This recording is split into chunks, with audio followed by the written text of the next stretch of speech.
사경회를 시작하도록 하겠습니다. 오늘 성경 사경회는 발람의 교훈에 대해서 함께 사경해 보도록 이렇게 하겠습니다. 발람은요, 발람 선지자인데, 발람 선지자는 모세 시대 때 있었던 선지자입니다. 그런데 신약 성경에서 초대교회 때 버가목 교회를 향해서 발람의 교훈을 지키는 자들이 있다라고 하면서 하나님이 책망을 하십니다. 그 죄에서 빨리 돌이키라고 말합니다. 그래서 오늘은 그 발람의 교훈이 뭐길래 그것을 초대교회 2000년, 한 1800년 이후까지 그것을 지키는 사람들이 있었는가, 그것을 한번 사경해 보도록 하겠습니다. 먼저 발람의 교훈에 들어가기 앞서서요, 성경에는 미디안 족속이라고 나와요. 미디안 장로들 이런 말이 나오는데, 아브라함의 셋째 하나인 그드라의 아들입니다. 그 아들 중에 미디안이 있었죠. 창세기 25장에 나오고요. 또 아모리인이라는 말이 나와요. 이건 함의 아들인 가나안의 후손들입니다. 또 모압이라는 말이 나오죠. 롯의 아들인 모압의 자손입니다. 이게 모압과 암몬이 있는데, 모압, 암몬 족속. 그래서 롯의 아들이죠. 이 정도만 서로 알아두시고, 지금부터 발람의 교훈에 대해서 사경해 보도록 하겠습니다. 계시록 2장 12절에서 16절에 보니까요, 버가목 교회 사자에게 편지하라. 좌우에 날성검을 가진 이가 가라지 이르시되, 내가 어디 사는지 내가 아노니 거기는 사탄의 권자가 있는 데라. 내가 내 이름을 굳게 잡아서 내 충성된 증인 안디바가 너희 가운데 곧 사단이 사는 곳에서 죽임을 당할 때에도, 순교를 당했습니다, 나를 믿는 믿음을 저버리지 아니하였도다 그래요. 그러나 내가 네게 두어 가지 책망할 것이 있나니 거기 네게 발람의 교훈을 지키는 자들이 있도다 그럽니다. 그 발람 선지자가 2000년 전 사람인데, 1800년 전 사람인데, 그 발람이 주는 그 교훈을 지키는 사람이 있다는 거예요. 그 발람이 주는 교훈이 무언가를 알아야 이것을 안 지키게 될 거 아닙니까? 발람이 발락을 가르쳐 이스라엘 앞에 울무를 놓아 우상의 제물을 먹게 하였고 또 행음하게 하였느니라. 이와 같이 내게도 니골라 당의 교훈을 지키는 자들이 있도다. 그러므로 회개하라. 그리하지 아니하면 내가 네게 속히 임하여 내 입의 검으로 그들과 싸우리라 그럽니다. 자, 제일 마지막에 내가 네게 속히 임하여 내 입의 검으로, 하나님의 말씀으로 그들과 싸우리라. 이 초대교회 때 일곱 교회는요, 앞으로 그 당시에 그런 교회도 있었지만 앞으로 등장할 그리스도의 교회를 말합니다. 이 7이라는 수는 그리스도의 축복의 수죠. 안식의 수요, 영생의 수요, 평강의 수고, 완전수입니다. 그런데 그 일곱 교회 가운데 일곱 교회는 다시 말해서 앞으로 등장할 모든 교회들 가운데 일어날 일에 대한 것을 미리 기록해 주신 거예요. 이런 류의 교회들이 등장할 것이다. 그 중에 이제 이 발람의 교훈을 지키는 교회가 등장할 것을 얘기해 주고 있는 것입니다. 그래서 마지막에 그렇지 아니하면 내 입에 검으로 그들과 싸우리라 그럽니다. 이때 이 교회에서만 싸우면 의미가 없죠. 앞으로 계속 이런 교회가 등장하고 하나님은 말씀으로 그들과 싸우겠다는 겁니다. 자, 먼저 버가목 교회 사자에게 편지하라. 좌우에 날선 검을 가진 이가 가라사대. 여러분, 이 성령의 검 곧 하나님의 말씀을 가지라 그랬습니다. 하나님의 말씀은 성령이 검이에요. 이 말이 뭐냐면요, 창세기 1장에서 3장에 보면 3절까지 보면 하나님의 신은 영은 수면에 운행하시니라 그랬습니다. 그러니까 하나님의 영, 성령은 말씀 위에서, 물은 항상 말씀을 의미한다고 했죠. 하나님의 말씀을 떡, 물, 이렇게 표현합니다. 그러니까 성령은 하나님의 말씀에서만 역사해요. 그러니까 말씀을 가지고 역사해요. 말씀이 없는데 성령이 개별적으로 역사하지는 않습니다. 그 얘기는 거예요. 그러니까 성령의 검, 하나님의 말씀을 가지라. 이 얘기는 하나님의 말씀으로 말할 때 성령은 역사한다 이 얘기입니다.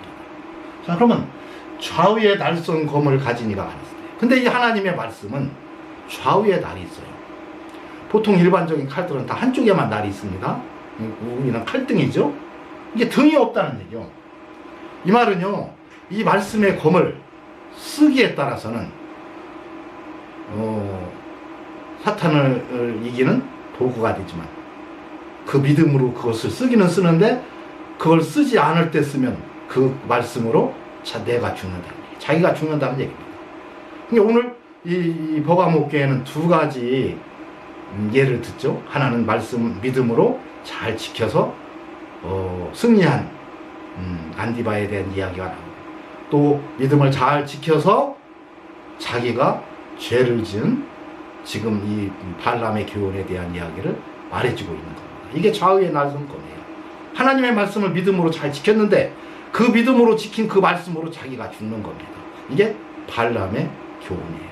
그래서 발람의 교훈을 바르게 알지 못하면 우리는 예수 잘 믿고 평생 신앙생활하고 지옥불에 들어가게 됩니다. 그것이 무엇인지를 살펴보겠습니다. 여기서 니골라당의 교훈이라는 얘기가 나와요. 여러분, 발람이라는 말의 뜻은 백성을 삼키다, 이런 뜻입니다. 또 니골라당이라는 얘기는 백성을 정복하다, 이런 뜻이에요. 똑같이 백성을 정복하고 삼키고 똑같은 말이에요. 그래서 발람의 교훈을 얘기하고 그냥 바로 니골라당의 얘기를 하는데, 그러다 보니까 니골라에 대한 연구를 엄청나게 합니다. 여러분, 이런 연구할 필요도 없어요. 그러니까 이걸 연구하다 보니까 니골라에 대한 어떤 기록도 없습니다, 신약성경에. 그러니까는 이것이 뭐 영지주의자다, 뭐 이원론주의자다, 이런 주장들을 하는데, 이것은 바로 똑같은 말이라는 걸 써주고 있는 거예요. 하나는 히브리어고 하나는 헬라어일 뿐입니다. 그럼 발람의 교훈을 알아야 발람의 교훈을 지키지 아니할 거 아니에요? 지금부터 살펴보겠습니다. 끝으로 예수의 증거, 하나님의 말씀을 가지라 그러죠. 요한계시록은요, 하나님의 말씀과 예수의 증거 때문에 요한이 반모섬에 있었고, 그 예수의 증거는 뭐냐면 바로 지금 이 말씀에 있는 것과 같이 이 악한 영들로부터 우리들을 지켜주겠다는 겁니다. 발람의 교훈을 따르지 않도록 우리들을 보호해주겠다는 거예요. 예수는 구원해주죠. 그래서 우리들을 구원해주겠다. 그래서 이단으로부터 우리를 구원해주고, 또 이렇게 잘못된 믿음으로부터 우리를 지켜주고, 또 전쟁으로부터도 우리를 지켜주고, 그래서 우리 몸을 주님의 날까지 보호해주겠다는 거예요. 이것이 예수의 증거입니다. 그래서 지금부터 살펴보도록 이렇게 하겠습니다. 발람의 교훈은요, 발람 선지자는 이 불의한 선지자인데 불의한 선지자예요. 근데 이 불의한 선지자에 대해서 민수기 22장에서부터요 26장까지, 그것도 막 굉장히 길기도 해요. 그렇게 많은 장수를 할애해서 발람에 대해서 우리들에게 가르쳐주고 있습니다. 후대에 사는 우리들, 너희들은 이러한 교훈을 잘 구별해서 발람이 주는 교훈을 너희들은 교훈을 보고 그러한 신앙을 갖지 말아라, 이렇게 말씀하고 있는 것입니다. 발람 선지자 민수기 22장 1절부터 살펴보겠어요.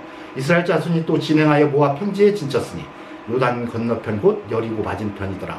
십볼의 아들 발락이 이스라엘이 이 아모리에게 행한 모든 일을 보았으므로 모압이 심히 두려워하였으니 이스라엘 백성이 많음을 인하니라.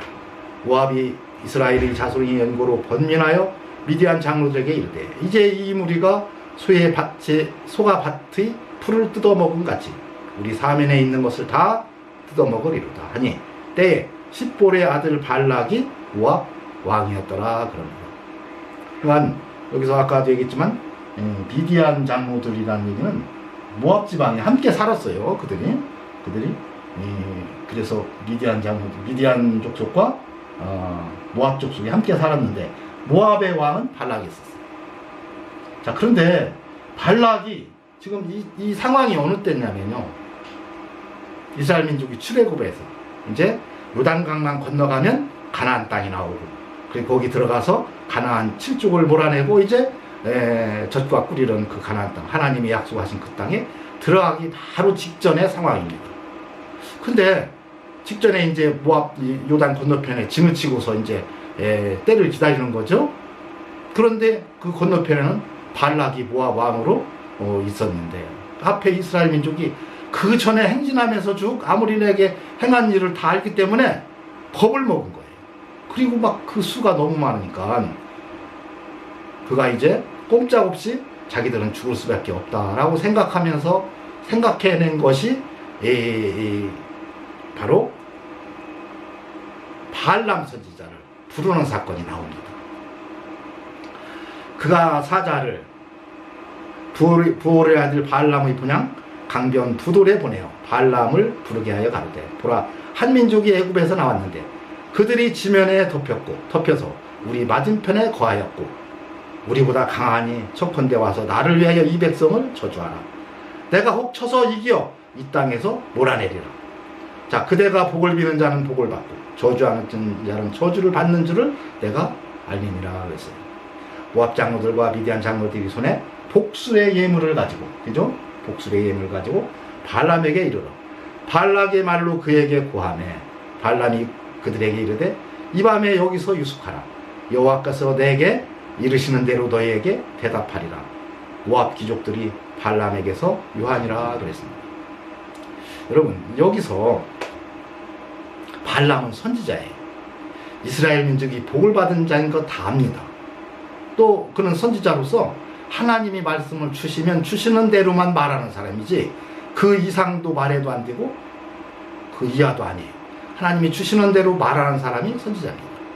그 발람은 이스라엘 민족이 복을 받은 민족인 것도 알고 또 하나님이 말씀을 주셔야만 말을 하는 사람이기 때문에 이때는 자, 그대가 복을 비는 자는 복을 받고 저주한 자는 저주를 받을 줄 알기 때문에 그가 뭐라고 했어요? 나를 위하여 이 백성을 좀 저주해다고 했습니다. 그러면요, 그들을 맞아 들이지도 말아야 돼요. 너희들 말을 옳지 않으니 너희들은 가라 이렇게 보내야 되는데 그 손에 복술의 예물 때문에 여기에 미래에 남아서 혹시 여호와께서 무슨 말을 하시려는지 보자 하고서 유하라고 합니다. 그래서 유했더니 하나님이 말씀하시죠. 뭐라고 해요? 하나님이 발람에게 임하여 가라사대 너와 함께한 이 사람들이 누구냐? 발람이 여호와께 고하되 모압 왕 십볼의 아들 발락이 내게 보낸 자니 이르기를 보라 애굽에서 나온 민족이 있어 지면에 덮였으니 이제 와서 나를 위하여 그들을 저주하라. 이렇게 얘기했다는 거예요. 그랬더니 하나님이 발람에게 이르시되 너는 그들과 자, 첫 번째 함께 가지도 말고 세 가지를 말합니다. 그 백성을 저주하지도 말라. 그죠? 저주하지도 말라. 그들은 복을 받는 자니라. 이거 복을 받은 거요. 발람 선지자는 다 알아요. 창세기 12장 2절 3절 내가 너로 큰 민족을 이루고 내게 복을 주어 내 이름을 창대케 하리니 너는 복의 근원이 될지라. 그래서 유대인들은 바로 밑에 보면 땅의 모든 족속이 너를 인하여 복을 얻을 것이니라 하시니라. 그래서 이스라엘 민족은 복을 받은 것을 다 아는 그가 그 복술의 예물 때문에 그들을 하루 유학했더니 하나님이 이렇게 정확하게 말씀을 주시면서 자, 가지도 말고 저주하지도 말고 그러면서 복을 받은 자라는 것을 분명히 알려줍니다. 그랬으면 선지자답게 생동을 해야 되는데요. 그러지를 못했어요. 자, 이게 그냥 발락이 물러날 수가 없었습니다. 그래서 이번에는 발락이 다시 그들보다 더 높은, 그러니까 아마 처음에는 차관쯤 이렇게 보냈는가 봐요. 이번에는 장관이나 막 총리급 되는 사람을 이제 보낸 거예요. 그리고 재물을 더 많이, 처음에는 이제 이렇게 조금 가져가는데 어마어마한 양을 가지고 가서 그들이 발람에게 나아가서 그에게 이르되 십볼의 아들 발락이 말씀에 청컨대 아무것도 거리끼지 말고 내게로 오라. 내가 그대를 높여 크게 높여, 그죠? 그대를 높여 크게 존귀케 하고 그대가 내게 말하는 것은 무엇이든지 시행하겠다 약속을 합니다. 그러니까 차관쯤의 약속은 그건 나중에 지키지 않을 수도 있지만 이렇게 높은 총리급이 와서 약속을 할 때는 확실히 그걸 지키겠다는 거예요. 그리고 그 징표로 어마어마한 재물을 가지고 옵니다. 그리고 그대를 크게 높이리라. 거의 왕을 시켜준다는 얘기겠죠. 발람이 발락의 신하들에게 대답하여 가로되 발락이 그 집에 은금을 가득히 채워서 내게 줄지라도 내가 능히 여호와 내 하나님 말씀을 어기겨 덜하거나 더하지 못하겠느라 그럽니다. 하나님 말씀 한 번 했으면 그걸로 끝인 거예요. 더 이상 이들을 받아들이지도 말고 거부해야 되는데 그들이 가지고 온 이것 때문에 더 많이 보내고 이것 때문에 또 복수의 예물 때문에 마음이 흔들리는 겁니다. 근데 말은 이렇게 해놓고요 뒤에서는 자꾸 딴 생각을 하는 거예요. 뭐예요? 이것의 미련을 버리지 못하는 거예요. 자, 그래서 그런즉 이제 너희도 이 밤에 여기서 요하라. 다시 미련이 남습니다. 더 많이 보낸 이 예물 때문에 복술의 예물 때문에 또 이 마음이 흔들리기 시작해요. 그러자 하나님이 뭐라고 해요? 가라고 합니다. 일어나 함께 가라 그럽니다. 그러죠? 일어나 함께 가라. 그러는데 조건은 뭐예요? 내가 내게 이르는 말만 준행할지니라 그래요. 그런데 이상한 일이 벌어집니다. 함께 가라고 해놓고 그래서 아침에 발람이 일어나서 가요. 그랬더니 그가 행함을 인하여 하나님이 진노하셨다. 함께 가라고 해놓고 왜 진노할까요? 이 함께 가라는 말이 가라는 뜻이 안 했다는 걸 알 수가 있어요. 내가 가라고 해도 네가 성령 받은 선지자요 하나님의 말씀을 전하는 선지자라면 네 안에 성령이 있고 네가 하나님의 종이라면 너는 안 갈 거다. 이걸 하나님이 아신 겁니다. 그래서 시험한 거죠. 같으면 가라. 그랬어도 발락은 가면 안 됐어요. 근데 하나님이 이제 가라고 했으니까 딴 생각만 그게 복술의 예물에 온통 취해 있으니까요. 그 갔더니 하나님이 그 앞길을 진노하십니다. 그 앞에서 그래서 말 못하는 나귀를 시켜서 그를 길을 막고 이런 일이 쭉 나오죠. 자, 여기서부터는 길으니까 제가 다 설명을 할 수 없으니까 그냥 설명을 해주겠습니다. 베드로후서 2장 14절에 16절에 보면 말 못하는 나귀가 선지자에 미친 것을 금지했다. 이게 선지자에 미친 짓이었다 이겁니다. 정신 나간 행동, 정상적인 행동이 안 했다는 얘기예요. 그것은 뭐예요? 하나님이 가라고 한 것은 그런 뜻으로 말을 하지 않았다는 걸 말합니다. 자, 여기서요 발람이 이제 결국 발락에게 갑니다. 가서 그런데 하나님이 내가 내게 이르는 말만 하라. 그리고 말씀을 주는데 발락이 발람을 초청한 것은 오직 이스라엘에 대해서는 저주만 하라고 한 거예요. 근데 저주를 하나님이 철저하게 못하게 막으니까 선지자로서 왜? 그때 만약에 저주를 했다면 하나님이 그냥 죽였겠죠. 선지자들은 하나님의 종이니까 말을 안 들으면 그냥 죽였으니까요. 여러분 이때 저주를 안 해요. 끝까지 저주는 못 합니다. 그랬더니 계속 저주하라 했더니 축복만 하는 거예요. 저주하라면 축복하고 저주하라면 축복하고 하나님이 축복하라고 말을 계속 내주니까. 그래서 민수기 24장 10절에서 14절 보면 발락이 발람에게 노하여 손뼉을 치면 탁 하고 치고 가서 화가 막 머리 끝까지 난 거죠. 내가 그대를 부른 것은 내 원수를 저주하라 하는 거죠. 그대가 이같이 3번 그들을 축복하였도다 그럽니다. 여러분 성경에서 3번, 3이라는 수는요 연속했습니다. 바울이 자기의 가시를 재어달라고 하나님께 3번 죽게 기도했더니 이게 3번, 1번, 2번, 3번이 아니고 계속해서 했다 이 말이에요.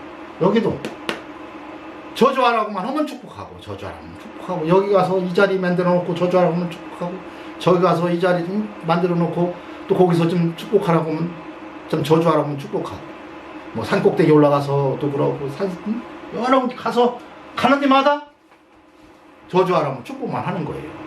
그랬더니 지금 이 같은 말씀 없습니다. 그런 것은 내 원수를 저주하라 하는 거예요.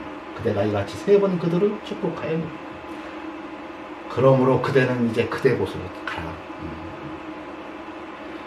내가 그대를 높여 존귀케 하기로 뜻하였더니 많은 재물도 주고 아주 높여 주려고 했더니 하나님이 여호와가 그대를 막았도다. 이렇게 얘기하고 돌려보냅니다. 민수기 24장 25절에 보니까 발람이 일어나 자기 곳으로 돌아갔고 발락도 자기 길로 갔더라 했어요. 끝났어요. 이제 뭐 여기서는 아무 일도 없었죠. 저주하러 이제 축복만 하고 헤어졌는데, 그런데 그 다음 달부터 이상한 일이 벌어지기 시작했어요. 민수기 25장 1절에서 보니까 이스라엘이 시딤에 머물러 있더니 그 백성이 모압 여자들과 음행하기 시작하니라 그랬습니다. 그 여자들이 그 신들에게 제사할 때 백성을 청하매, 이스라엘 백성들을 청합니다. 이제 미디안 모압 여자들이, 아리따운 여자들이 이제 미인계를 쓰는 거예요, 작전이. 그래갖고 그 신들에게 제사할 때에 오라고 와서 맛있는 음식이 있으니 먹고 가라. 뭐 술도 준비하고 막 했겠죠. 그리고 이게 유혹을 합니다. 그랬더니 백성이 가서 먹고 신들에게 이제 나중에는 절까지 해요. 그리고 음행하기 시작합니다. 그리고 그 결과요, 하나님이 진노를 합니다. 그리고 그 연병으로 죽은 자가 24,000명이나 됐다. 진노를 해서 막 연병을 일해가지고 그 인근에 있는 그 이스라엘 민족이 다 죽게 되는데 24,000명이나 그 자리에서 죽게 됐어요. 여러분, 이 일이 그런데 왜 일어나느냐고. 갑자기 그 백성이 모압 여자들이 나타나서 아리따운 여자들이 이스라엘 백성에게 이렇게 음행하게 하자 하나님의 진노가 일어났고 이스라엘 백성들이 24,000명이나 죽는 결과가 일어납니다. 그것을 민수기 31장 16절에 써주고 있어요. 이들이 발람의 꾀를 쫓아 이스라엘 자손으로 부올의 사건에 여호와 앞에 범죄했다 그랬습니다. 그러니까 아까 각자 너는 네 곳으로 돌아가라, 나는 내 곳으로 가겠다고 헤어졌잖아요. 헤어지고 나니까 발람이 그 복술의 예물, 그 높은 지위가 너무도 아까운 거예요. 이런 기회가 없는데. 그런데 하나님은 저주는 못하게 하고, 그러니까 발락을 찾아가서 만난 겁니다. 찾아갔는지 뭐 어떻게 했는지 모르겠어요. 하여튼 만나서 꾀를 준 거예요. 뭐냐, 하나님은 아주 음행하고는 뭐 아주 벌레보다 선다. 음행에 대해서는 하나님이 철저하시기 때문에 만약에 할 수만 있으면 모압 여인네들을, 아주 아리따운 여인네들을 그 첩경에 보내서 그들과 음행하게만 하면 하나님이 진노하셔서 내가 전쟁 안 해도 이스라엘 민족을 다 죽인다. 그러니 그 작전을 펴봐라. 그렇습니까? 그거야 뭐 어렵지 않죠. 발락이 그런 거예요. 그리고 그 시딤에서 그 사건을 일으킨 겁니다. 근데 그것은 성경에 기록을 해놔주지 않았어요. 지금 제가 얘기한 것은 그거 외에는 더 다른 것은 없다는 얘기를 하는 거예요. 그래서 발람이 꾀를 쫓아서 발락이 그렇게 여성을 통해서, 아리따운 여자들을 통해서, 모압 여인들을 통해서 음행하게 하였고, 그 음행으로 말미암아 하나님이 진노하사 아까도 봤지만 죽인 겁니다.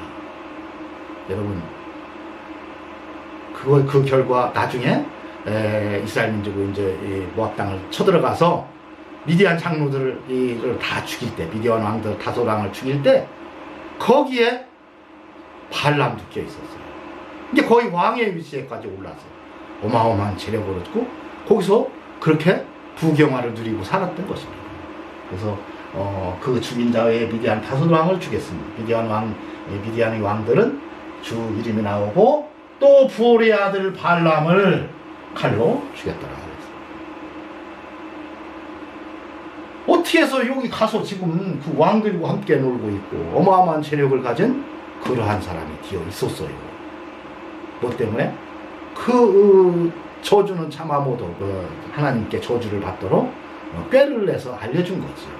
그 결과 이러한 결과를 낳았습니다. 이스라엘 자손이 그들을 도륙하는 중에 부올의 아들 술사. 그래서 여호수아에는 이건 무당이지 하나님의 종 선지자는 아니다고 해서 술사 발람이라고 표현했습니다. 여러분, 그리고요 베드로후서에 뭐라고 써 있어요? 그 발람의 사건에 대해서 저희가 바른 길을 떠나 미혹하여 부올의 아들 발람의 길을 쫓는도다. 그는 불의인 싹 복술의 예물을 사랑하다가 그럽니다. 그 돈 때문에 어떻게 해요? 귀한 선지자 하나님의 종의 직분을 잃어버리고 부경화를 쫓기 위해서 불의의 싹을 사랑하게 된 것입니다. 또 유다서 1장 1절 화 있은저 이 사람들이요 가인의 일에 행하였으며 싹스를 위하여 발람의 어그러진 길로 몰려갔습니다. 발람의 어그러진 길이 뭡니까? 그거죠. 여인들을 지켜서 유혹하게 해서 이스라엘 민족으로 범죄케 한 겁니다. 올무를 놓아 범죄케 한 거예요. 여러분 그 전장에서 있을 때 그 아리따운 여인들이 지금 여기 전쟁터 나간 사람들은 20대 근처의 사람들인데 얼마나 그 남자의 정욕을 이용해서 올무를 놓은 거지요. 올무를. 그래서 범죄하게 하고 음행하게 하고 하나님의 진노를 사게 하고 그 결과 자기는 불의 싹을 얻은 거지요. 불의 싹을. 또 느헤미야 13장이죠. 이는 저희가 양식과 물로 이스라엘 자손을 영접지 아니하고 도리어 발람에게 뇌물을 주어 저주하게 하였습니다. 발람이 저주한 건 아니지만 저주를 당하게 만들었지요. 어떻게 해서? 발람에게 뇌물을 줘. 그러니까 발람이 그 불의의 싹을 사랑하고 그 복술의 예물 그걸 받고서 결국 그 어마어마한 올무를 놓게 하고 이스라엘 민족으로 범죄케 한 겁니다. 이것이 발람이 주는 교훈이에요.